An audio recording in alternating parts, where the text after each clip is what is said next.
Hi grade 9 students, welcome to Math Like TV. Ngayon po ay magre-review tayo about laws of exponent. Tapusin niyo lamang ang video ito hanggang sa dulo upang kayo ay merong matutunan. Ngayon bago nating simulan, tayo muna ay mag-pray. Dear God, as we begin this lesson today, we thank you for the gift of learning and the chance to explore the world around us. Please be with us, guide our minds, and help us to understand and remember what we learn. Bless our teachers and make this time of learning fun and exciting. In Jesus' name, we pray, Amen. Ngayon, dito ating makikita sa bandang left side, ito yung Roman numerals na mayroong indicated na mga laws of exponent. Dito naman sa right side, ito yung given na ating identify kung anong laws of exponent ito. Okay? So, may 5 items. A, B, C, D, E. Okay? So, ngayon, simulan natin ang letter A. Ang given ay x raised to 4th power divided by x raised to 2nd power equals x raised to 2nd power or x squared. So makikita natin the same base din ang kanilang exponent. Mapapansin natin ay nag-subtract tayo. So ang exponent ay nag-minus lang. Kinopya ang base na x, then ang exponent ay minus. So 2 yung kanyang exponent. So anong uri itong laws of exponents?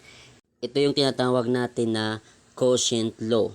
So ang answer dito ay 2. Okay?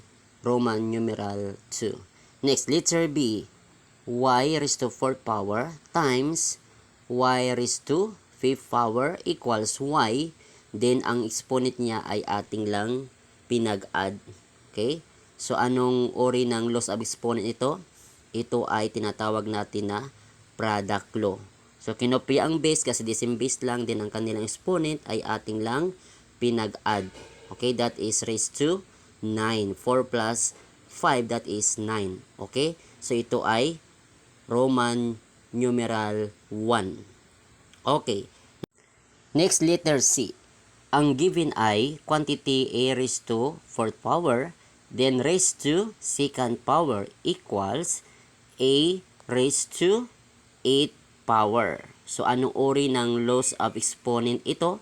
Tingnan natin, kinopya natin ang base, din ang kanilang exponent. Anong ginawa natin? Mapansin natin, ito ay ating lang pinag-multiply. Okay? 4 times 2, that is 8.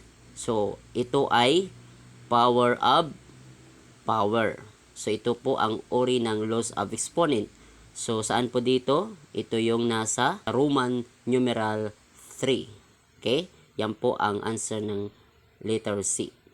Next, letter D. Ang given ay quantity x raised to 2nd power over y equals x raised to 2nd power over y raised to 2nd power. So, ano po itong uri ng laws of exponent? So, makikita natin dito ay ang kanyang exponent ay distribute lang bawat variable. Okay? So, yung x raised to 2nd power, yung y raised to 2nd power, numerator and denominator. So, ito ay power of quotient. Okay? Ito ay nasa Roman numeral 5. Okay? So, yan po Kamat-like TV. Next, letter E. Ang given natin ay quantity 3n raised to 3rd power equals 27n cubes or 3rd power. So, dito mapapansin natin ang exponent ay ating lang distribute bawat term. Kaya yung 3 raised to 3rd power, that is 27, then yung n cube or 3rd power. So, anong uri ng laws of exponent ito?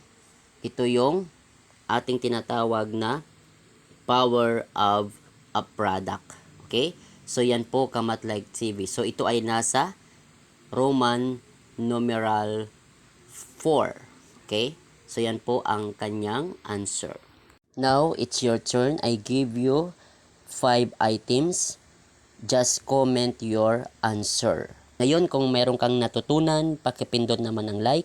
At kung ikaw ay bago lamang sa akin channel, pakipindot naman ng subscribe, maging ang bell notification upang ikaw ay laging naka-update sa mga bagong video ni upload sa akin channel na ito. Maraming salamat po sa inyong panonood.